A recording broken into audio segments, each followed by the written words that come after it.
آئے دن نئے نئے خطبا اپنے گلوں کے سر اور راگ کے فن کا مظاہرہ کر رہے تھے، اور حالت یہ تھی کہ گرتے ہوئے نوٹوں پر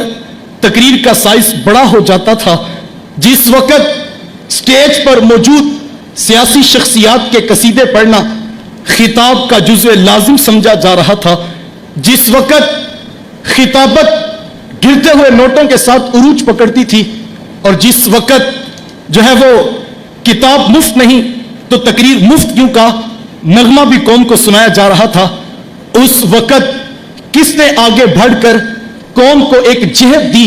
اور یہ نئی ریت بھی ڈالی تھی کہ خطاب کرنے کے بعد پیچھے پلٹ کر بھی نہیں دیکھنا ہے۔ یہ خطاب کی نئی ریت زمانے کو کس نے بتائی تھی؟ مجھے کہنے دیجئے یہ خاصہ ادارت المصطفیٰ کے حصے میں آیا ہے۔ میر کارواں نے اسلوب خطابت کو بدلا، اور پھر جب مصطفی خطابت کا اخلاص برا یہ رنگ ابھرا تو فکر رضا کا یہ نغمہ عمل بن کر گونجتا ہے۔ کروں مدح اہل دول رضا،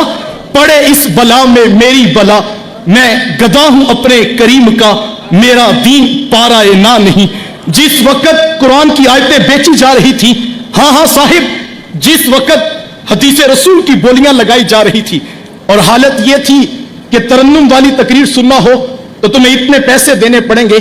اور اگر ساتھ میں عربی عبارت، لب و لہجہ اور تلفظ بھی سننا چاہتے ہیں تو آپ کو چیک کا سائز ذرا بڑا کرنا پڑے گا۔ اس بکے ہوئے دور میں مجھے پھر بتائیے کہ کس نے شیخ شہاب الدین سہروردی کے اس قول کو عملی رنگ پہنایا تھا اور قوم کو یہ بتایا تھا کہ ضابطہ تو یہ ہے کہ جب مبلغ گفتگو کر رہا ہو تو اس کی زبان لوگوں سے خطاب کر رہی ہو اور اس کا دل بارگاہ ربوبیت میں کشکول بن کے پڑا ہو اور اللہ کی بارگاہ میں آرزو کر رہا ہو کہ مالک، لفظ تو میں ادا کر رہا ہوں، تاثیر کی شیرینی تو ان کے دلوں میں اتار دے۔ یہ نئی ریت خطابت کے میدان میں ادارت المصطفیٰ نے ہی تو انٹروڈیوس کروائی تھی صاحب۔ ادارت المصطفیٰ نے معاشرے کو کیا دیا، کیا کیا نہ دیا۔ آپ دیکھیں، جس وقت قوم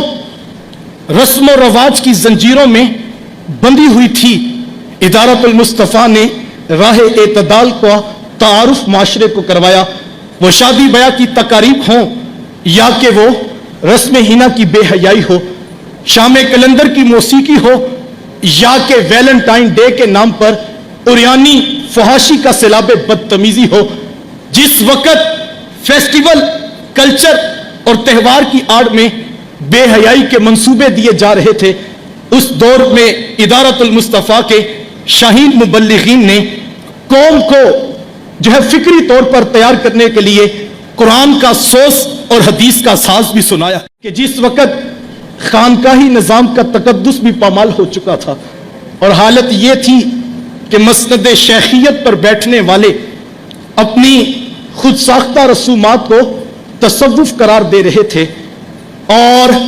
آئے دن من گڑت کرامات اور جھوٹے خواب پڑھ پڑھ کر لوگوں کو گمراہ کیا جا رہا تھا، جس وقت اس کی مقدس تقاریب بھی سوائے ڈول باجے اور ناچ گانے کے کچھ نہ رہ گئی تھی۔ ہاں جس وقت اکتساب فیض کے لیے پیر کی ذات کا طواف فرض قرار دیا گیا تھا، اس دور کے اندر ایک مرد درویش نے اپنی ذات کو محور بنانے کی بجائے قوم کا رخ سوئے حرم کر دیا تھا، قوم کا رخ سوئے مدینہ کر دیا تھا۔ اس دور کے اندر کہ جب لوگ پیروں کے حجروں تک بھی رسائی نہیں رکھتے تھے، یار ہم نے تو اس دور کے اندر ایک مرد درویش کو ہزاروں کے ہجوم میں کھڑے ہو کر محبتیں بانٹتے دیکھا ہے۔ ادارت المصطفیٰ نے اس دور میں کہ جس وقت لاکھوں کے نذرانوں کو بٹورنے کا نام پیری مریدی بتایا جا رہا تھا، نئے ماڈل کے گاڑی رکھنے پر پیروں کے طریقتوں کے قد ماپے جا رہے تھے، جبے کبے کلف لگے کپڑے اور عالی شان بنگلے، اور مجھے کہنے دیجئے بیرون ملک کے دورے جب طریقت کا سٹیٹس سمبل سمجھے جا رہے تھے، جس وقت مختلف رنگوں کے پٹکے اور مختلف ڈیزائنوں کی ٹوپیاں دے کر قوم کے اندر تقسیم کی جا رہی تھی، اس دور کے اندر ادارت المصطفیٰ کے شاہین مبلغین، ان کا انداز کیا تھا؟ تم تو نہیں بھولے ہوگے کہ جو فقر حجازی کے نشہ الست میں مست ہو کر گلی گلی قرآن اور حدیث کی خیرات بانٹ رہے تھے، اور لوگوں کو اس وقت بھی ادارت المصطفیٰ نے بابانگ دہل کہا تھا کہ فقر اریاں گرمیے بدر و حنین، فقر اریاں بانگ تکبیر حسین۔ ہم نے اس دور میں بھی جو ہے وہ دو ٹوک کہا تھا کہ ڈھونڈ وہ فقر جس کی اصل ہو حجازی۔ ہاں ہم نے شعور کے ساتھ کہا تھا کہ نگہباں بن کر جو اہل چمن کی آبرو لوٹے، نگہباں بن کر جو اہل چمن کی آبرو لوٹے، چمن والو عقیدت چھوڑ دو ایسے نگہباں کی۔ یہ مجمع محمدی اللہ کے رسول کا یہ فیض ادارت المصطفیٰ نے ہی معاشرے کو دیا تھا۔ جس وقت خانقاہی نظام کی فرسودہ رسومات نے لوگوں سے عمل کی خیرات چھین لی، جس وقت سوچنے اور سمجھنے کی صلاحیتیں بھی سلب کر لی گئیں، اس دور کے اندر ادارت المصطفیٰ نے طریقت، تصوف اور حجازی فقر کی وہ تصویر معاشرے کے سامنے پیش کی جس کی لے حجازی، جس کا سوز قرآن اور جس کا ساز حدیث بتایا جاتا ہے۔ ہم نے جو ہے وہ ہر دور کے ہر فتنے کے سامنے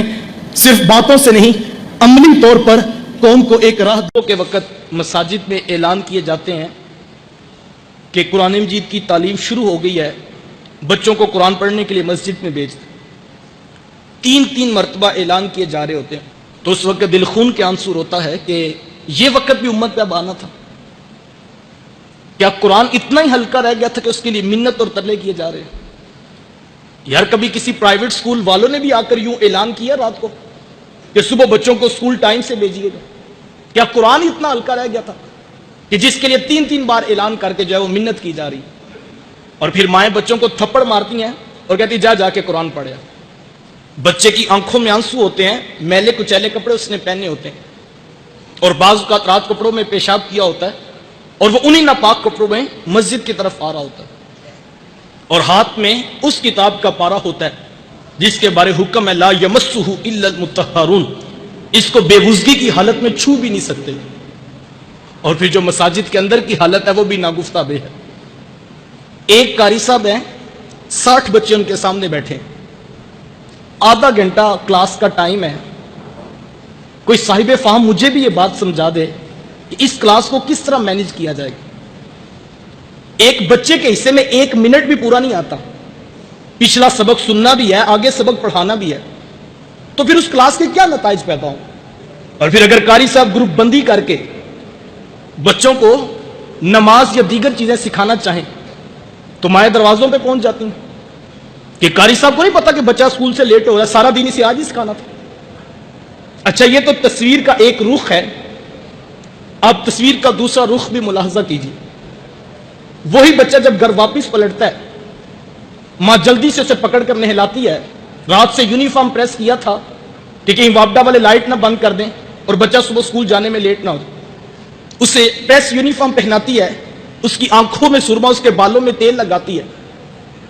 ٹائی اس کو اسکول کے یونیفارم کی دی جاتی ہے، بیچ اس کو اسکول کے یونیفارم کا لگایا جاتا ہے، پالشڈ شوز اسے دیے جاتے ہیں، اور اس کھیل میں امیر غریب دونوں جو ہے وہ پوری تیزی سے آگے بڑھ رہے ہیں۔ میں نے ان پڑھ ماؤں کو دیکھا ہے جن کو نہیں پتا کہ کاپی اور کتاب اور سبجیکٹس کتنے ہیں، لیکن وہ بھی انگلیوں پہ انہوں نے کتابوں کی تعداد اور کاپیوں کی تعداد گنی ہے، وہ رات کو پوری کر کے سوتی ہے، ربڑ شارپنر خود اس کے بیگ میں رکھتی ہے، صبح اٹھ کے لنچ باکس اس کے بیگ میں رکھا جاتا ہے، واٹر کین اس کی بغل پہ لٹکائی جاتی ہے، باپ اٹھ کے اس کا ماتھا محبت سے چومتا ہے، 10 روپے خرچی اس کی جیب میں ڈالتا ہے، اس کو اٹھا کر بائک پر بٹھا کر محبت بھرے لہجے میں باتیں کرتا ہوا اسکول چھوڑ کر بھی آتا ہے، اسکول سے لے کر بھی آتا ہے۔ میں یہ نہیں کہتا بچوں کو اسکول نہ بھیجو، لیکن ایک سوال میں آپ کے ضمیر پہ چھوڑنا چاہوں گا کہ کبھی تنہائی میں بیٹھ کر یہ سوچنا کہ آپ کی اس پوری ایکٹیویٹی سے بچے نے کیا اخذ کیا؟ بچے کو یہ بات سمجھ آئی کہ وہ جو صبح تھپڑ مار کر مسجد میں بھیجا جاتا ہے وہ تو ایک اٹھنے کا بہانہ ہے،